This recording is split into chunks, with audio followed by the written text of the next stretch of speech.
Not yet. It's okay, we'll do that first.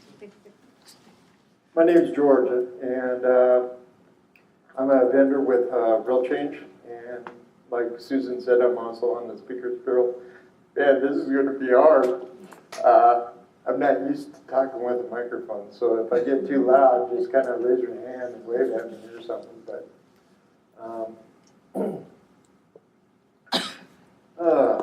and I'm also in my 23rd year of alcohol and drug recovery. Wow. So, and the reason I share that is because of the idea that anyone that's out there on the street is drinking and drugging, and that's why they're out there. And if you look at that pamphlet that Susan passed around, you'll notice that there's only like 20% people that wind up homeless because of their drinking and drugging.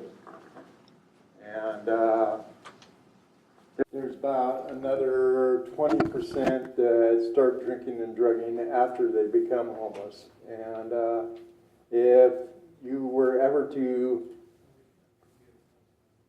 spend some time out there on the street homeless, you'd understand why.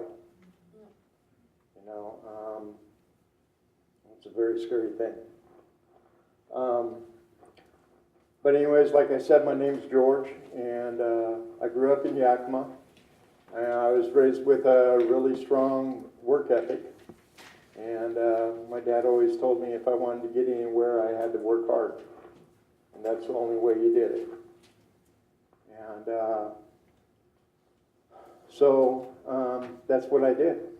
I took and at 12 years old, I started my own little lawn mowing maintenance business, and doing some painting, stuff like that for neighbors, mowing lawns, all that good stuff. And then when I was 16, I went through Job Corps. Anybody know what Job Corps is here? Okay. It's a federal subsidized program that teaches people a trade and also gets them their GED if they don't have one. And so I went through Job Corps, got my certificate in cement masonry and carpentry, and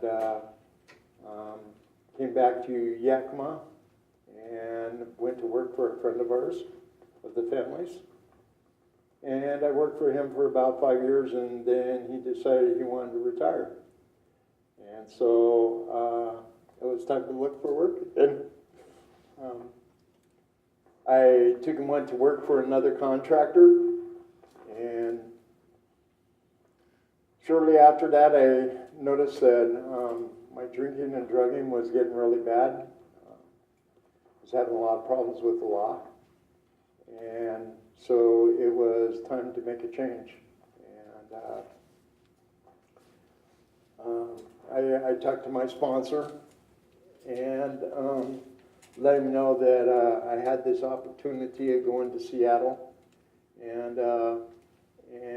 that I felt that it was a better thing for me because it gave me a fresh start without the hassle of the police being on my back. And so he told me that if I come over here for a weekend and came back and I had a place to live, a home group, a sponsor, and a job, that it was meant to be. So that's what I did. And because of the fact of money being a real big trigger for me in early recovery, it was suggested to me that I take a lower type of job than being in construction right at first. So I was working for AMPM as a cashier and here in Seattle. And I held that job for about 15 months. And then I went to another job in construction. got back in the construction field again. And I don't know. I don't know if I'm going to be able to handle making up for Jackie.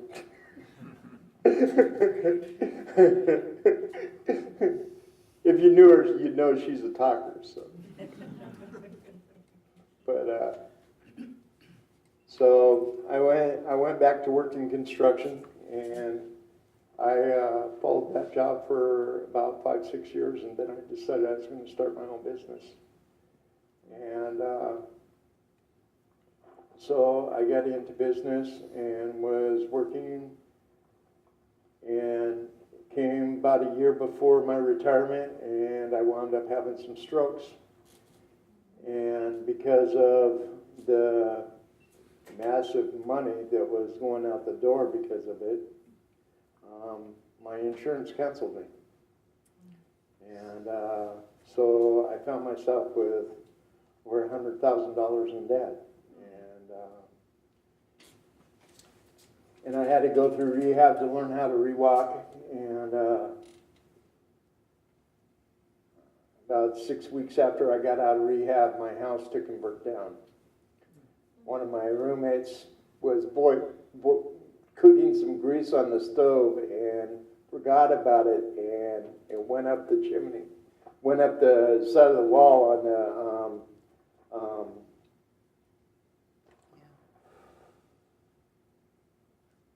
the exhaust fan, by the exhaust fan, and just went. It was a modular home, so it went quick. And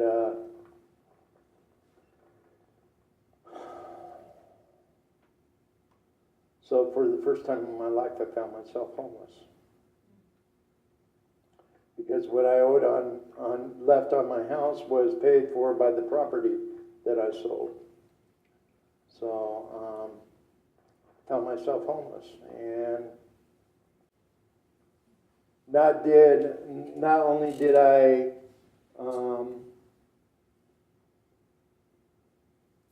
have opinions about that inside my own self, I also got to feel the opinions of the people outside in the real world around me. And, you know, I really wondered what was wrong with me, because of the fact that I had worked hard all my life. And, you know, here I am homeless.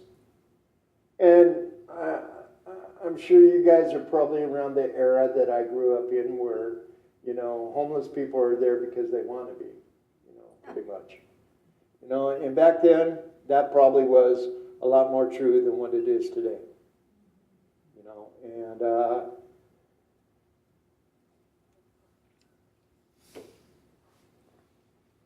I really started to withdraw from society, and really felt that it was the end of my life. You know, that I just wasn't going to be able to do anything anymore. You know, and that I was a piece of crap. Because I surely wasn't the productive side of society, that's for sure. You know, because I couldn't.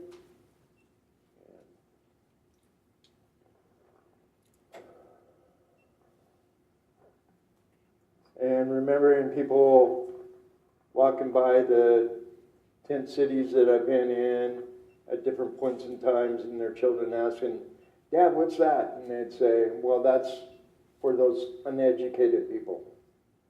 And, you know, I'm sorry. I know I don't have a big degree. Oh, wow, here she is. All right.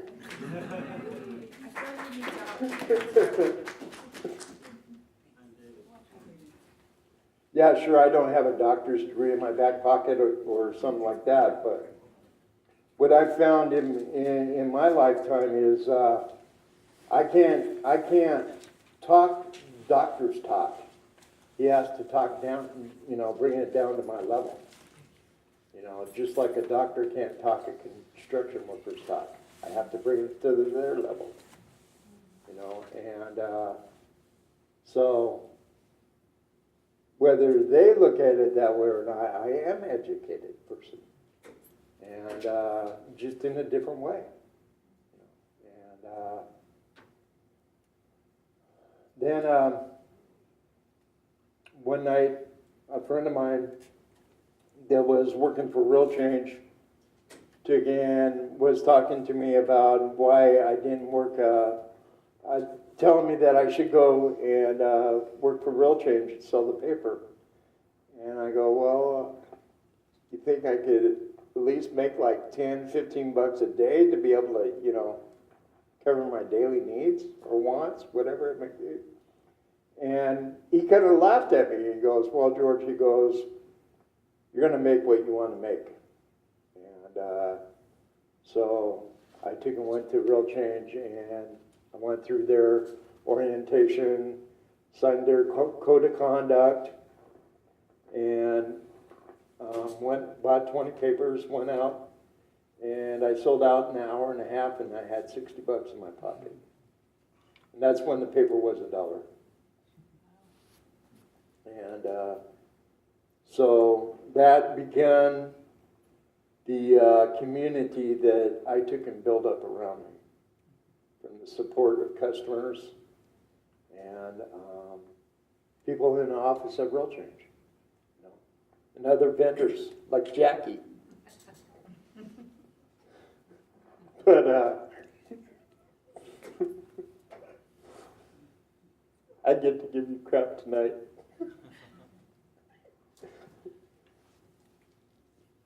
But I started building up a community, and I got involved in Real Change in other ways as far as advocacy. Got on the speakers bureau. Actually did a small movie or a small film. Day of the life in Real Change vendors' life. Day in the Real Change vendor's life. There we go. And yeah, I know, huh? And we did it as just a little gig, you know. It was no big thing, and wound up going to like 17 different states and won awards in their film festivals. In fact, I played here in 2013, won a bronze here at the Justice Film Festival, and that was really neat, you know. I mean, a lot of my customers seen it, and I got to go talk at the one that was here, and I always remember that day because the next day I moved into a place after 6 years being on the streets. Whoa. And you know, I remember how long it took me just to realize that I actually had a light switch in my room, you know, and not having to wake up from the nightmares of where am I going to stay tonight, you know, and you know, all that good stuff. And then about 6 months into it, I took and lost my wallet with all my rent in it, and the lady, the owner, or old owner now, at the coffee shop by the post office where I used to sell at, her and her manager always told me, you know, George, you need to borrow 20 bucks. Just ask and we'll give it to you, because we know that you're only doing it because you need it. And so I went up to the owner that night when I seen her, and I said, Laura, can I talk to you? And she says, yeah, what's up? And I told her what happened, and that I wanted to be able to at least give my landlord $100 that night, and I had 80. And she goes, well, let's put you on the West Seattle blog, and we'll see what happens. And the next day, I had my rent plus some. And I still had people a month later coming up asking me if I had, been able to take care of my rent yet, and went ahead and give me money because that's what they wanted to do in the first place. They just hadn't had a chance to. And that's what I mean by community, and I have a lot of those same people as friends today in my life. And they still got my back today. A couple of years ago, I thought I'd go ahead and try to start a business again in construction. And one of my customers, her and her husband, has a business. And one day she came up to me and she said, "George, me and Jim know that you've been wanting to start a business, and we know how expensive it can get, so here you go," and handed me a $10,000 check. Whoa. And said, now the way that you're going to make this back up to us is you're going to do work around our place for us. And I said, okay. And it's been done, and we're still friends. How about that? I mean, you usually lose friends over money, keep them, But, or that's been the story in my life anyways. And we're still friends today. In fact, I was telling Susan that I'm watching some dogs right now, and that's who I'm watching dogs for. I got a key to their place on my key ring, and it has been for the last 3 years. And that's community in my life today. And I thank God for that today. Not that I'm a real religious person or anything, but I do believe there's someone out there looking out for me. And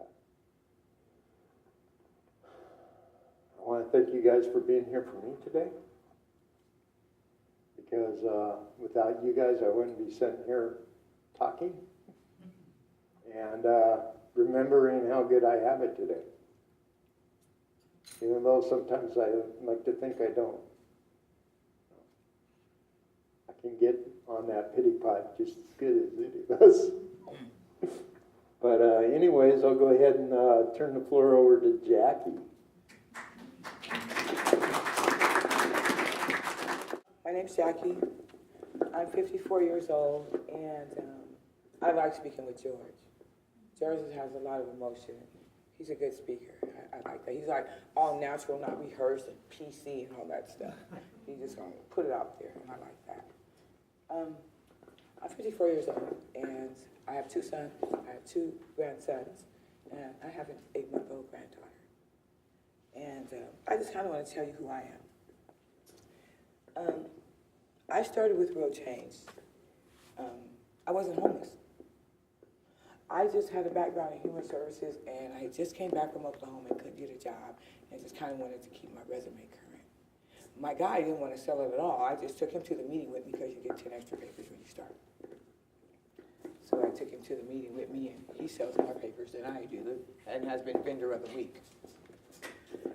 Well, since I started with Real Change, my life has been through these really amazing things, these guys that you don't get and things that you don't expect to happen in your life at 54 years old. So in 2016, I had one of those amazing events happen in my life. So people lose housing for lots of ways. So I lost my housing because I gave it up.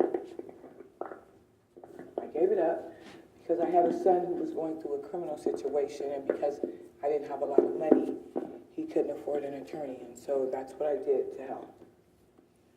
I work in human services, but I had no idea that there were people that were addicts, that weren't addicts, that were homeless. I was even naive enough to believe that, people are just hiding, they got all these things going on. even though my background was human services. I don't have a degree, there's no initials behind my name or anything. But, I mean, I just like people, and there's nothing you can do in your life better than be of service to others. There you go. So I gave up my apartment, and at first, we were just kind of like in a state of shock, like, okay, so what do we do now? So we had all these plans, we had a little bit of money saved, and we had all this stuff that was just gonna work, and it was gonna be okay. Nathan was gonna be okay, we were getting our apartment back, and life was gonna go on, it was just gonna be normal. It was just one of those chapters that you write in your book, right? Wrong. See, whenever you work in this field, and you're the one who needs the help, it always just seems a little different. You know, it never kind of works out the way we planned it. And we just planned that it would be that bump for a little while, Nathan would go free, we go back to our apartment, and life would be fine. But like George talked about, it becomes a community. And you know, birds of a feather flock together, you're a product of your environment, all that kind of stuff is so true when you're homeless.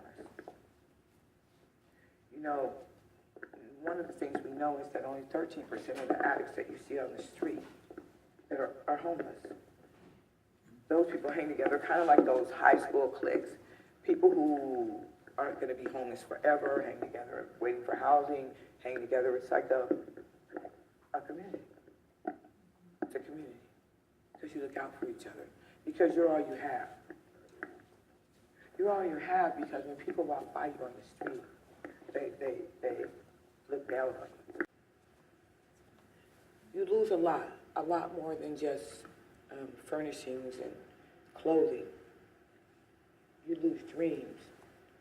You lose hope. And you just get to where you just don't know what to do to fix it anymore. I know everyone has noticed I got a tag on my shirt.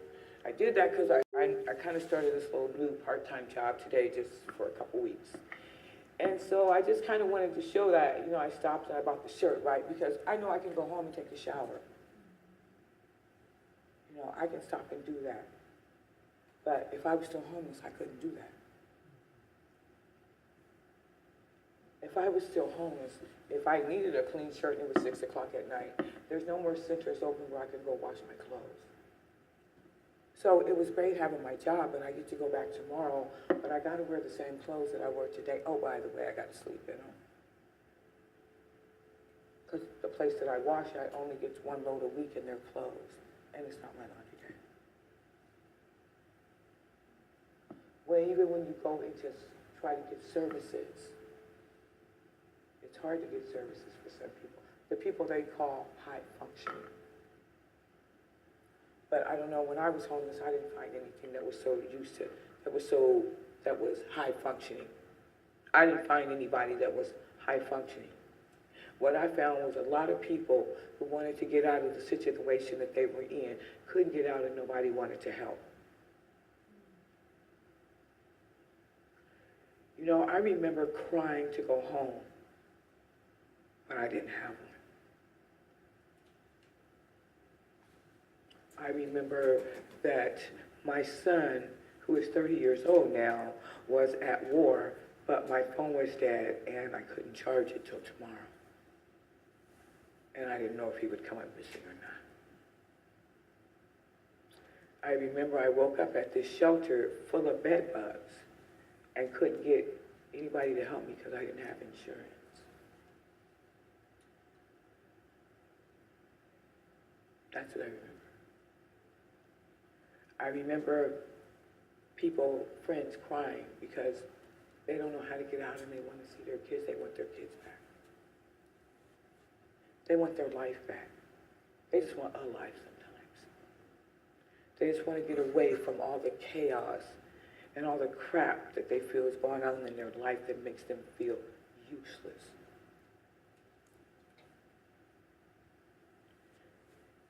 I don't know how to describe what it's like to open your eyes and not know how you feel. You just don't know. You're just so tired. You're just so tired of hurting. You're tired of crying. You're tired of begging, you're tired of wanting, and you're tired of trying. And you're tired of not giving up hope, because if you give up hope, that's all you got left. Because you carry everything you own on your back. Because if you don't, somebody's going to take it. It's going to walk away without you. I replaced 3 phones 1 month. One time I turned back around and my phone was gone. These are the situations that homeless people face. Homeless women, on the other hand, that are alone at times, face even more dangerous situations. I wear a scar of 2 staples in my head where a man tried to rape me in broad daylight while people walked by me on the street. And I ran into the middle of the street and a Metro bus driver stopped me. And the only thing I remember telling him was, please don't let me die, I haven't met my grandson yet. 2 days before my birthday. And I had gone 2 days before that to get a case manager, and they told me I wasn't vulnerable enough because I was too high functioning. I kind of made a joke about it. I said, if you leave me out here long enough, I will be.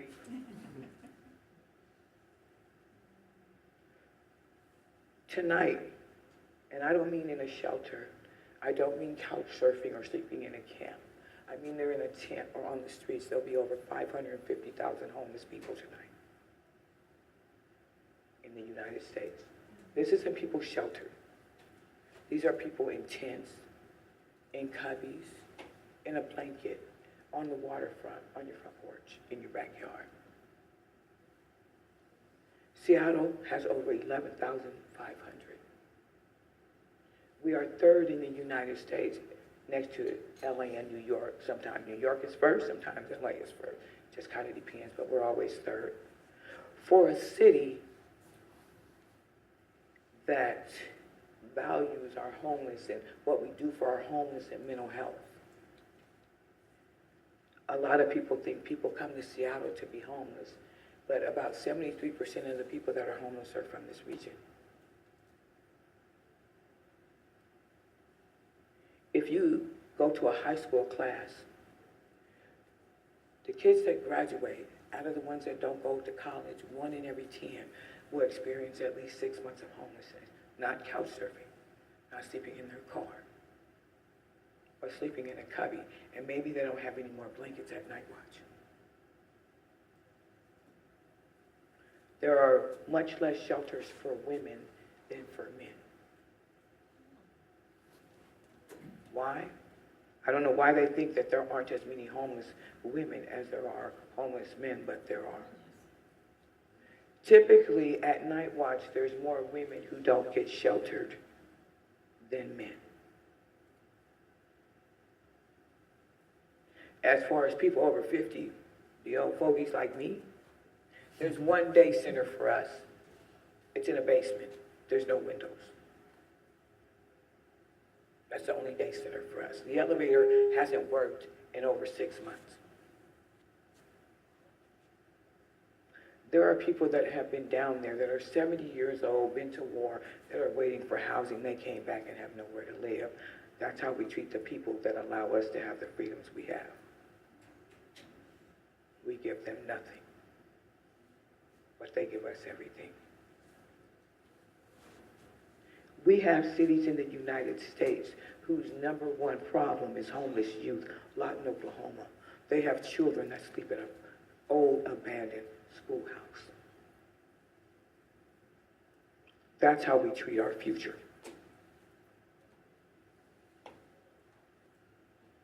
You know, I'm grateful. I have housing now. I gave up it for my son. Things didn't work out like I planned, but that's part of life. And I'm okay with that. I made that sacrifice. I would do it again. And that was a choice. But lots of people don't get that choice. They don't have enough money to pay rent by themselves. And coordinated care has a top 40 list that it works sometime and sometime it doesn't. Sometimes people end up in buildings or places that may not always work for them.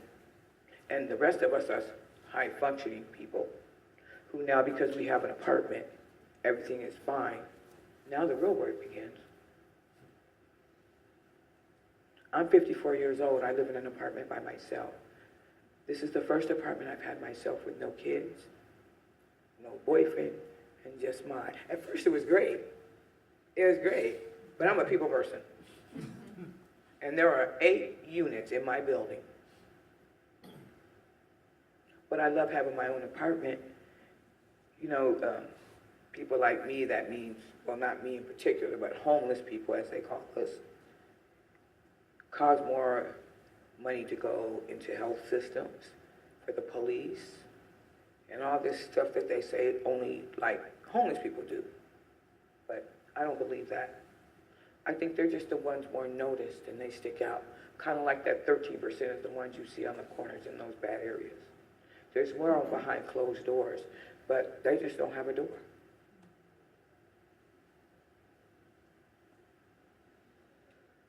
Being homeless, I was only homeless for 7 months, and I'm grateful for that. At the end, I got into this shelter that worked out really well. In this shelter, you have men and women in the same room. I had roommates. I had this lady who kept bringing stuff. I was scared to see her come through the door. And she just kept bringing stuff. You're not bringing nothing else up in here. We're not doing it. Okay? I am not a hoarder. I'm OCD. And we have an issue. Because people don't talk to people. So I talked to her one day.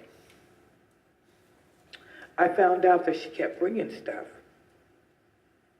because it had been her first winter inside in 6 years. So she was used to people stealing stuff and having to replace it. I helped her bring some more stuff. The hardest thing to do sometimes is to talk to somebody that you don't know anything about. That you have this idea of what you think, either what you've heard from other people or what the media portrays, quite not always very flattering. It hurts to be homeless. It does. You lose everything. Clothes and furniture, that's nothing. That can all be replaced. But a lot of times people lose themselves. And how do you get you back? People lose dreams, they lose hope, they lose courage, self-esteem. And there's a list so long, I don't even have time to tell you everything on it.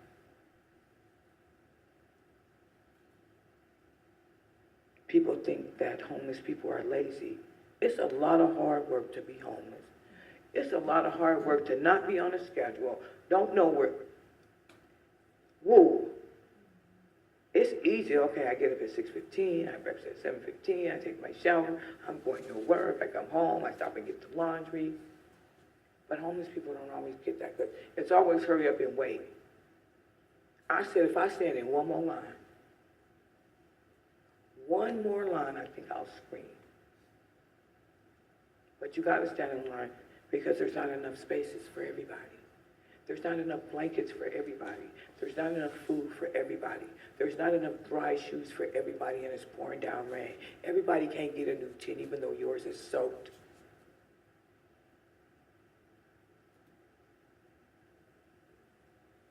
We gotta fix the problem.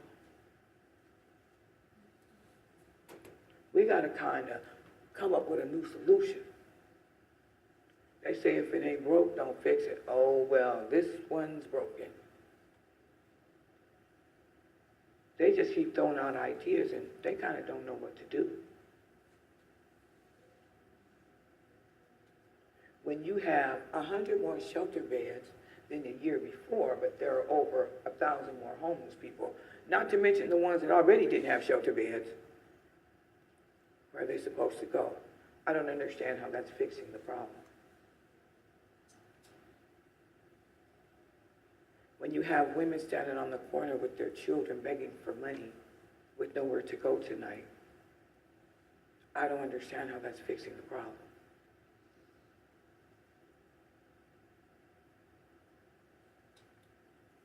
I just know that I'm grateful and I'm blessed and I'm lucky to have what I have today, but everybody won't make it where I am. We have veterans, mothers, fathers. Do you know I actually for about 11 days had a substitute teacher sleep next to me under a bridge, the people who educate our children. So if she don't have a place to live, who's supposed to educate our kids, our future? How do we do that? How do we not have housing for people who gave us the freedom that we have today? Or for somebody who just is 18 years old, straight out of foster care and can't get no help? How do we not have housing for them?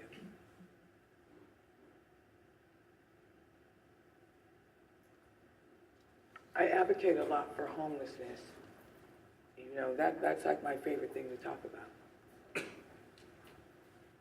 Because I love to hear the new ideas that people have that, you know, don't know anything about homelessness. I recently spoke at the Housing First conference in Denver, and I told them that, you know, I'm used to talking to people who don't know anything about homelessness. It was hard to talk to people who know something, but they really didn't. See, what they know is numbers. They don't know what it's like to only be able to do 45 loads a day is what they do, and you're 46, and that's your laundry day, so you don't get to do it for a week, and everything you own is on your back dirty. They don't know what it's like to stand in line for 45 minutes in wet, cold clothing and shoes to get a cup of hot cocoa, and it's all gone when you get there. They don't know what it's like when they hand out dry socks and you get there, and somebody over here took 2 pairs so you don't get one. That's when you know about homelessness. That's when you know, okay, I got to do something to help it fix the problem because it's not working. And it's a problem for me too, even though I go home at night. To me, we are our brother's keeper. And if we don't start keeping each other, who else is going to do it? I'm grateful that you guys came out today to hear us speak. You know, I have this one speech I give on to kids usually about, you know, a grade and all that kind of stuff. And I said, well, they're kind of smart. I don't know if I'm going to do that to them today. I just want everybody to understand that we have to fix this. It's not just Trump's problem. It's not just food stamps. It's about making it better. Do you know that Seattle, they write about us in the papers all the way on the East Coast? That's how bad our housing market is. That there's a 62% so if they spend $1 to make money, they're going to make $1.62. That's what the percentage is in Washington. Our housing market went up 12% from last year. They tear down low-income housing to build apartments that the people they put out of no longer can afford. Let me tell you that again. Shameful. They tear down apartments and build new apartments that they put the people out of cannot afford. The 60-year-old man who's been living in housing who had a hip replacement and it just ain't working by himself with no caregiver, by the way. They put him out. The grandmother who is trying to take care of her 2 kids because her daughter's an addict and went to prison so that the state doesn't take them. They put her out. I don't have any great answers of how it's going to work. I don't. It's kind of such a mess. They just kind of need to start over to me. But here's one thing I do know. Whatever they're doing isn't working. And in my opinion, it is broke. And I think they need to fix it. Thank you. They had a meeting at the University Universal Methodist Church, what is it, on 47th and, 43rd and right next to the post office in 15th Avenue Northeast. Yeah. And they happen to have had an attorney from the city there. And right across the street from this event, there was one of those health vans that came out, you know, big bus. You can get a chance to get some health care. And I was listening to just what you're saying, all this stuff, you know, we have to travel from Tacoma, where we can afford to live, or from Puyallup, just to get to the University of Washington. That was one comment. There were people coming from, you know, Helen-Gone up in Marysville and all kinds of places just to get a job at the university, and they were having all this transportation issues. We have all these new buildings in the university district that are probably less than half full because people can't afford the units that are in them. And they have stores underneath, but they don't have services in those places. It was really irritating to me. So I said, you know, this is a zoning issue. If you're going to put up a building, you have to have X number of apartments that are for affordable housing and subsidized by one agency or another. And you need to wrap around services in every single building that includes people from that category. And the contractors and the construction people that are going to make bazillions of dollars need to build into that an opportunity for people to become employed, cared for, housed, someplace to do their laundry, all that stuff has to be built into it. And, you know, he couldn't respond. That really bothered me. He could not respond. So we have got some work to do in terms of our zoning departments and in terms of our city government allowing this to go on in this area. It's not just Seattle, but we have to start someplace. And we have a lot of new building going on every single day. What I haven't seen less than 8 cranes over the city of Seattle in the last 10 years. What's that about? I've been thinking a couple things. One is not to diminish the day-to-day struggle of being homeless, but I'm beginning to realize that part of the reason we don't solve it is because we only think about it locally, like it's Seattle's problem. It's not Seattle's problem. It is our national problem.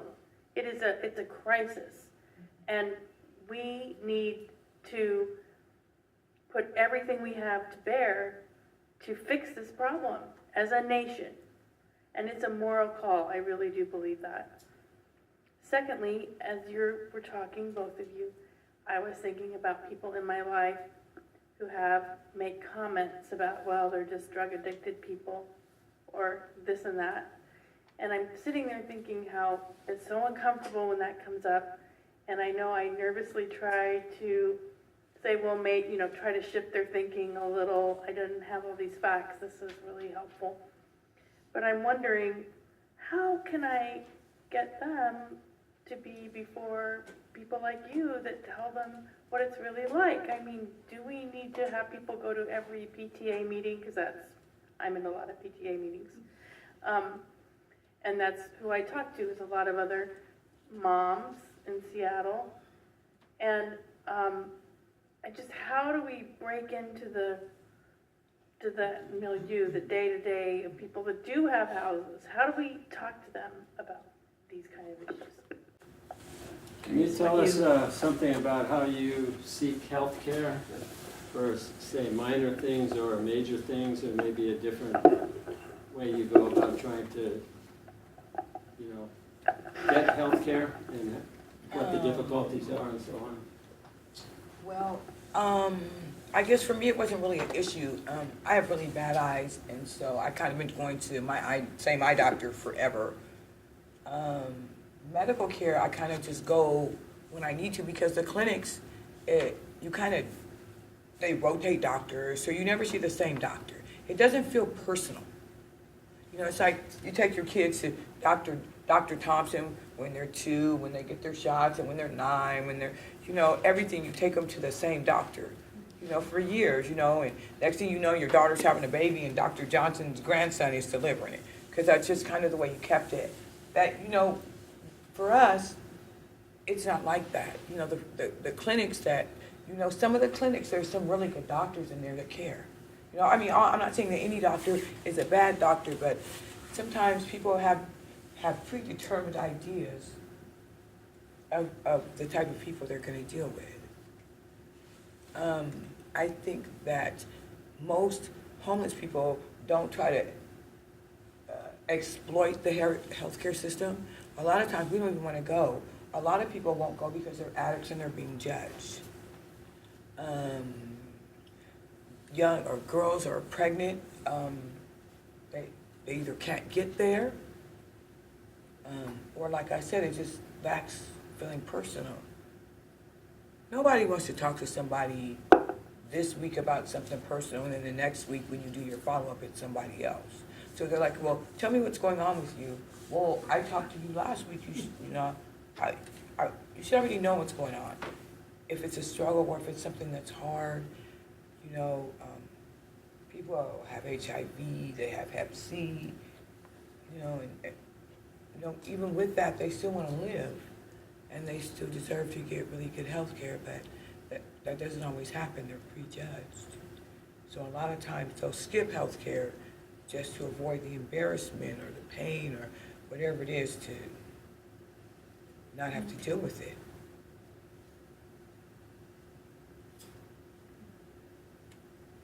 How about you, George, when you had your strokes?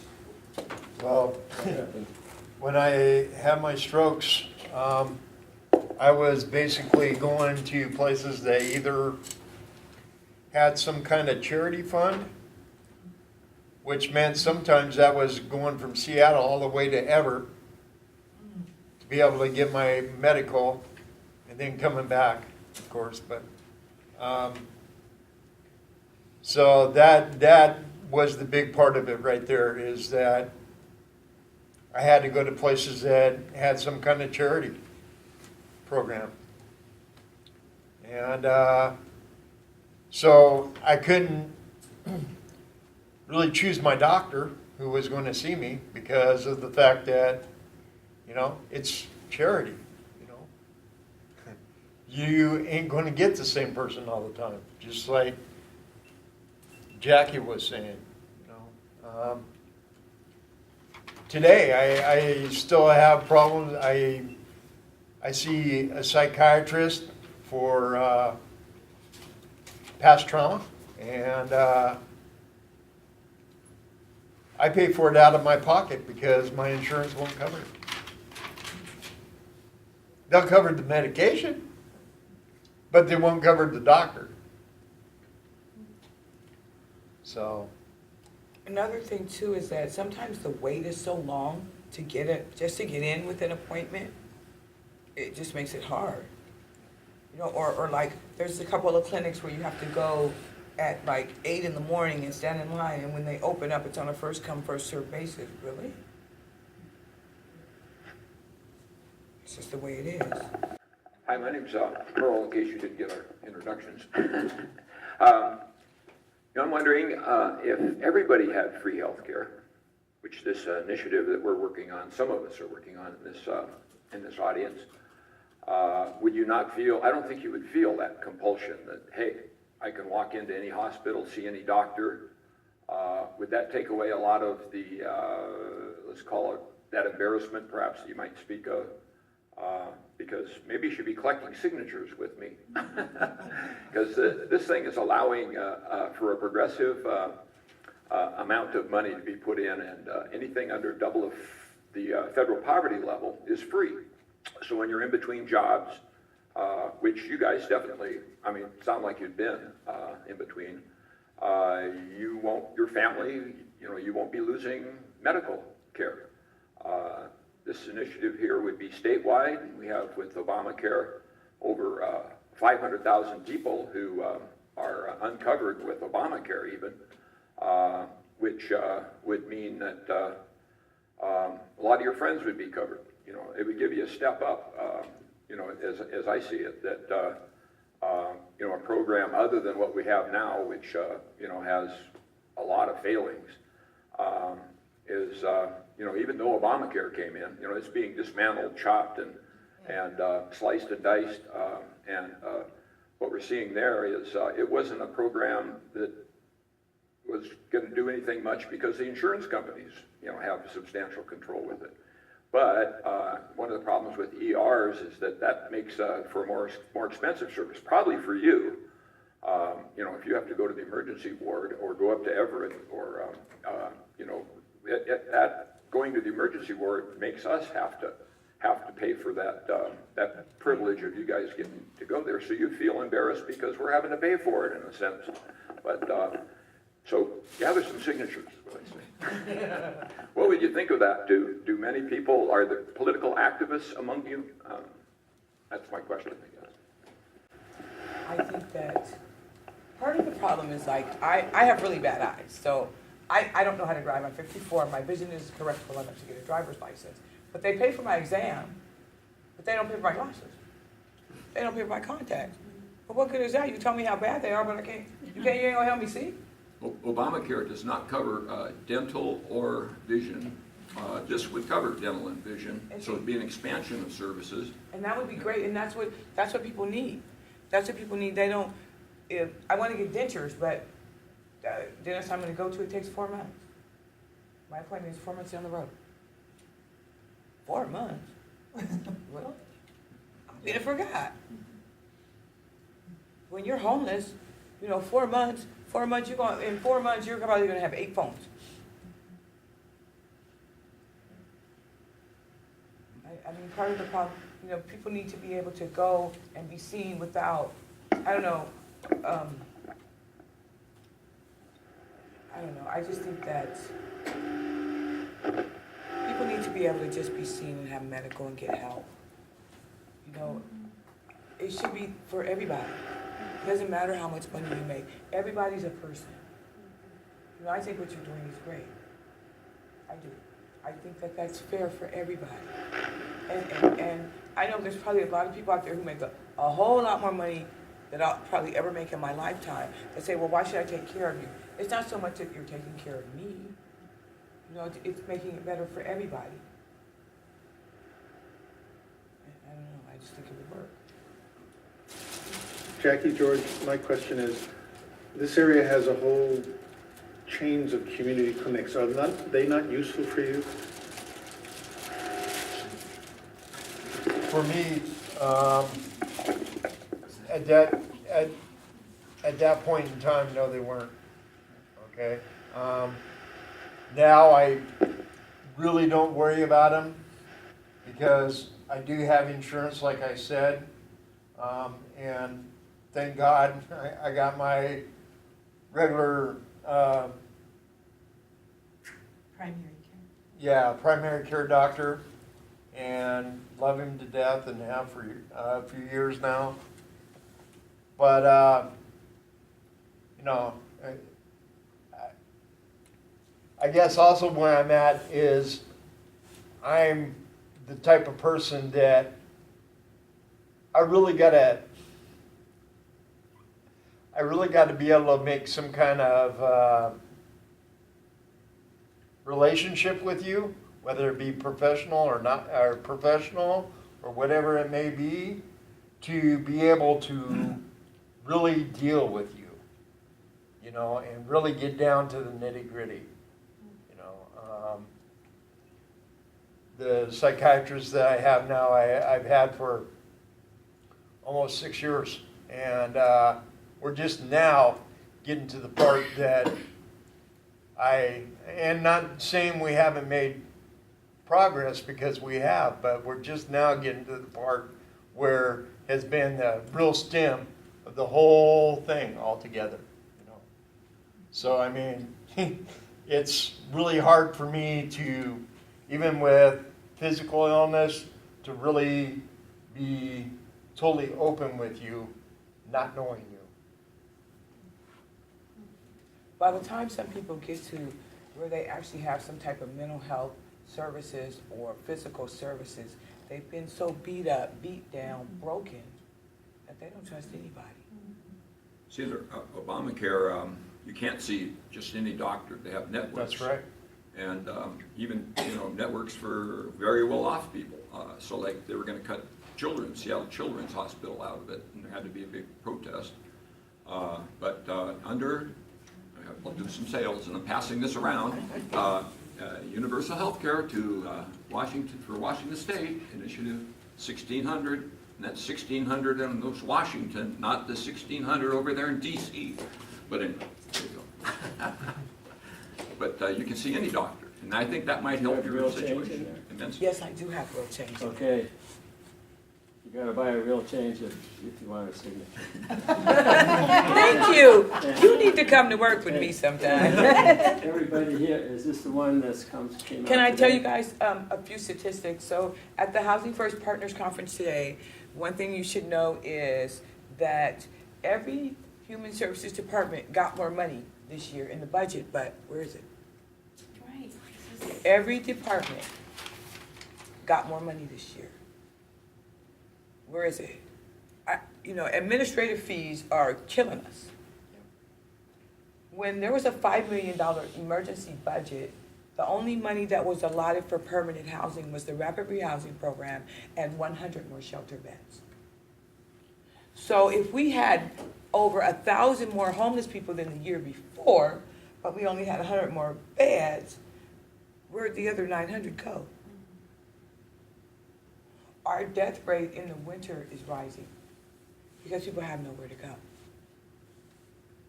Our crime is rising because people have nowhere to go. So being homeless is just the tip of the iceberg, but it's the beginning.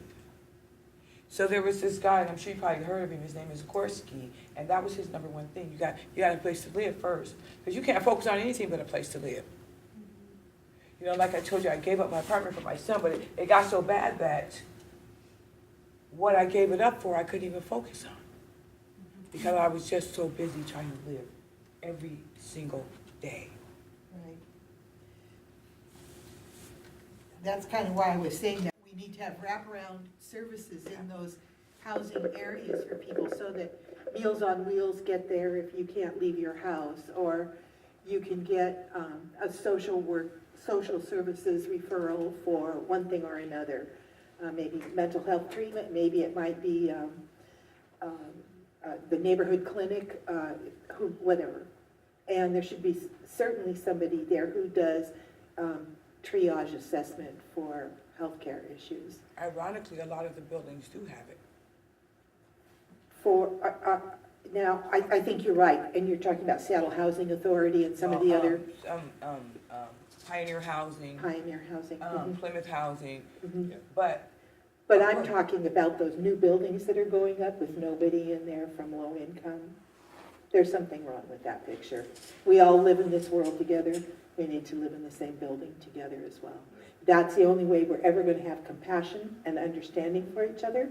And it's the only way that we're going to be able to afford to live together and meet everybody's needs. I personally think. Jackie, what do you think? I think that we broke it really bad, really bad. Hello? Oh, God, yes. We broke it really bad. And we're so busy trying to make it look good by the numbers that we forgot to make it look good for the people. We're so busy trying to tell you what you should be doing to make your life better instead of helping you and encourage you to do what you want to do.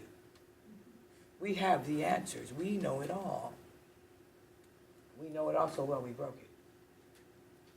And now we're mad at the people that we broke. I don't understand that. I don't know, for me, I mean, it's crazy. And it's the same in every city. In Denver, I was in Denver, and I have to go see where homeless people are. I want to go see. They hang out at the Walgreens, just like we do. They hang out at the 7-Eleven, just like we do. Because that's open all night and they can panhandle for some change when they're really hungry. So you're right, it is the same in every city. There's 550,000 people that are going to sleep outside tonight. That's a lot of people. That's a lot of people that we can't help, really. It's not working. We got to start from scratch. Got to talk to the people who live it. Just because you write the checks, that's all you're doing. You don't live it. And that's what I told them. Until you come down, walk down 3rd and Yesler at about 3 o'clock in the morning, and it's cold and raining outside. Then you might get an idea of what homelessness is like. I came home one day, there was somebody laying in my tent, and it wasn't my husband. I came home one day, and we had done our laundry the day before, and it started to rain. That's why we came home, and our whole tent was sitting on the ground soaked.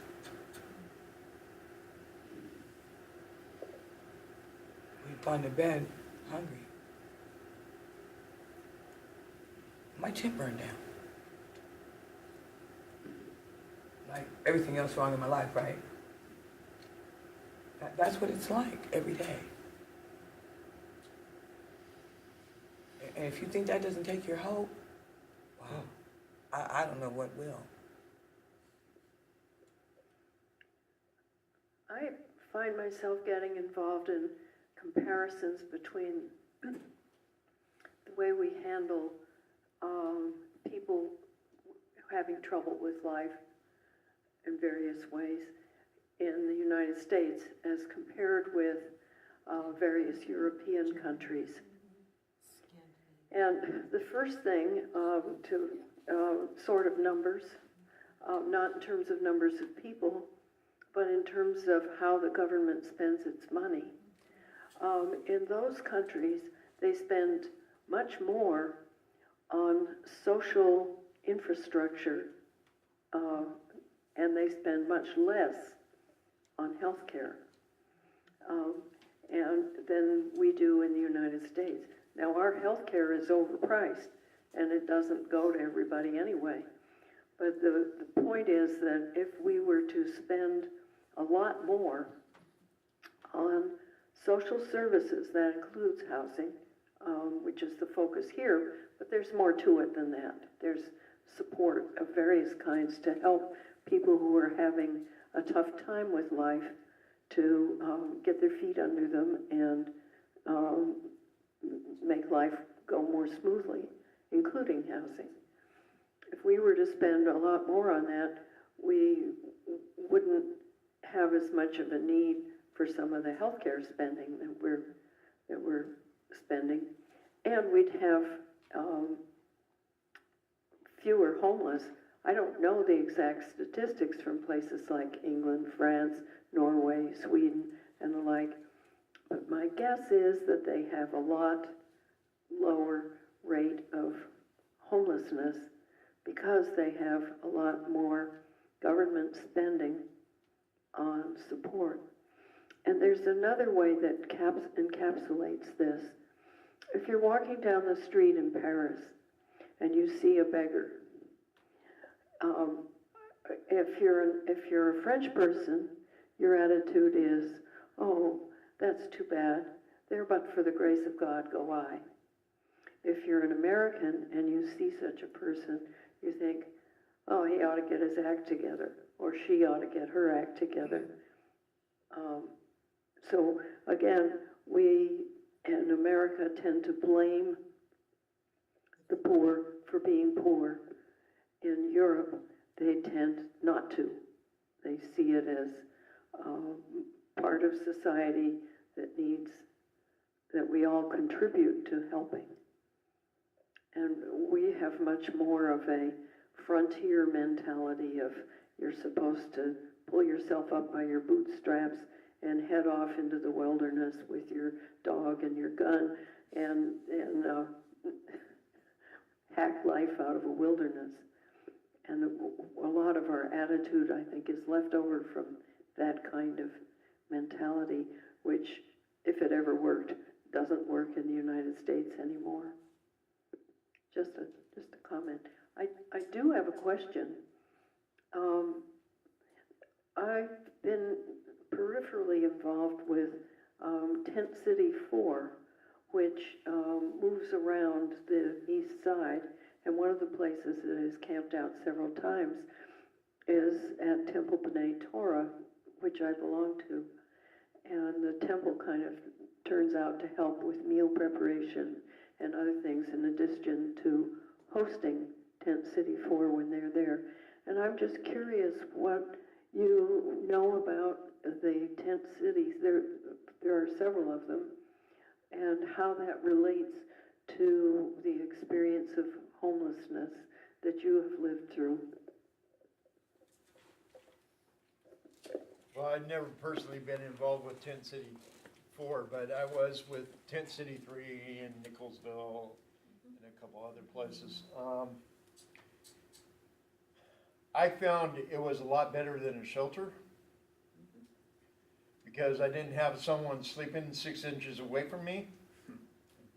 And because with PTSD, that can be a bad combination. And plus, I was able to come and go as I wanted. In a regular shelter, you have a nighttime job or well on sleep, unless you go sleep in the park somewhere during the daytime, which they've really broke down on that. So, so it's. I feel it's structured a lot better than what our shelters are, for me anyways, personally. And I always felt really gracious when I was in Tent City, because you could really feel the care from most of the people that were hosted, and that made a big difference in my life, for me personally. And I was going to make a comment on what you were talking about, and that is, I've talked to some of the British and stuff like that live here, and they are appalled of how the United States treats their people. Yeah. Because they are pretty much considered exempt of homelessness because they take care of their people. And so, I mean, that's really sad. The richest country in the richest country in our world, and yet we can't help our own. No. I think that should be such a badge of shame for us. I really do.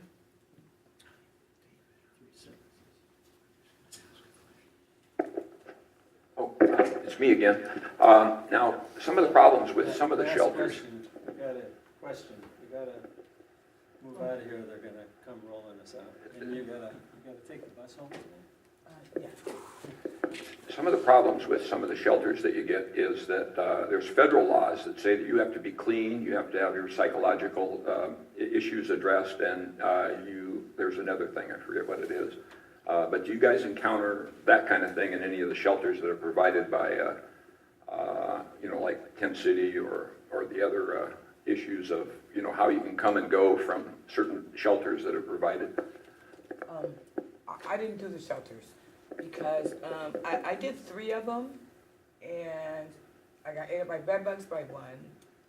Another one I got body, lice, and scabies at the same time. And the other one I got bed bugs. So by the time I got to the 3rd one, I was just kind of pretty much done with the shelter thing. When we started out, we didn't even have a tent because we were kind of naive. I don't know where we thought all this stuff was going to come from, by osmosis or something. But we didn't have a tent. So, we were talking recently, and we remember not having a tent. We remember walking around all night long with our stuff somebody was taking and said, wait. And then because we're both over 50, we would sleep all day in the Lazarus. But we were kind of naive. We didn't know what to do. You know, my husband's kind of a little more hardcore than, well, I don't know. Okay, but he, you know, he's just a little more subdued than I am. I'm the extrovert, he's the introvert.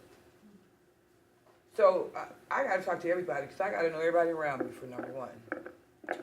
But the tent cities, I just didn't do them. I don't do curfews well, because what happens when you become homeless, they start to treat you like you're a kid. Like, you have no idea what you want to do. Like, this is your plan for the rest of your life. That you don't want to go to school, you don't want to get a job, you know, and some people do. You know, a lot of people are low income, SSI, DSHS, which I think is a big issue, because I'm still trying to figure out what they think we're supposed to do with $197 a month if they can't afford an $800 a month apartment.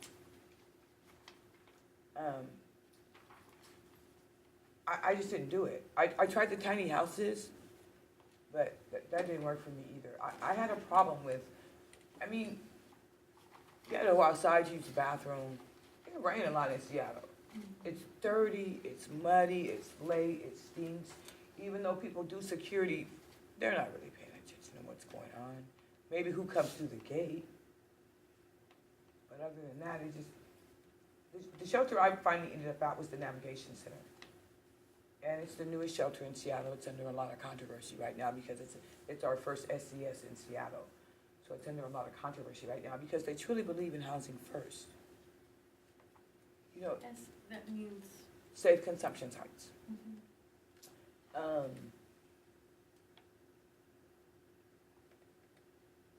It's not even so much about being safe to consume, it's about people not being judged for who they are, for whatever they do. If we can house people who hurt children, why can't we house somebody who worked 30 years as a school teacher? I just wonder who they think has the priority. Leschi Elementary has I went there. 363 students in their elementary school, and 70 of them, 70 children in an elementary school don't have housing. That's a disgrace. That's 20%. And you know, kids who are homeless have a higher rate of addiction, pregnancy, gang violence, and even death. You know, Washington State does have one thing going for it with homeless kids. They have that law, that Bento law. Yeah. So if you're homeless, you get to go to any school you want to. So even if you become homeless, like maybe you become homeless in the 8th grade, the kids that you've been going to school with, you can still go to school with if you can take the embarrassment sometimes. Because kids can be, you know, they're not always real nice, as we know. You know, I wish that I could lay down tonight, wake up and have this great idea that like works for, we wipe out homelessness. But it took a time to get it here. It's gonna take time to fix it. But we gotta start better. 'Cause we're not doing a really good job. You know, we're really good about thinking that people are homeless, all these things about him, but we're not really good about helping them get out of being homeless. To answer your question real quick though, what I found with tent cities is, as long as you weren't a sex offender and your mental facilities were okay, you could be there. Yeah, well, they missed the mark on But that you one. didn't encounter any federal programs that excluded you. No. As they say, that's what they do. You know, if you don't have a social service worker or psychoanalyst that you've gotten treatment from, or gosh, what is the other thing I was just saying? Well, the criteria that the feds require, they can't, they won't be providing you any services or any home to be in. But you haven't encountered that at all. I know in Burien, I don't know if you heard about Burien, they have a law that they passed, but they voted in a whole new city council that reversed it. But it was that if you got caught bathing yourself in a bathroom or brushing your teeth out in there, the police would give you an escort out of town, and if they found you again, you were Go to Joe. They're getting out here in. Lawton, Oklahoma. And a lot of the small suburb cities are doing that. Lawton, Oklahoma, like their biggest homeless problem is youth. But adults caught urinating in public have to register as sex offenders. But they're home. So I've been pulled over by the police at 3 a.m. going to the bathroom before. And most of them are in the areas where they say, okay, I believe you, I know that, you know, you're not a problem person. You know, I know there's no bathroom, but how embarrassing. I mean, how do you think I felt? Well, you guys got Okay, we gotta go. a couple of last words, and, you know, how many real changes do you have there? I have 5. 5. I got one.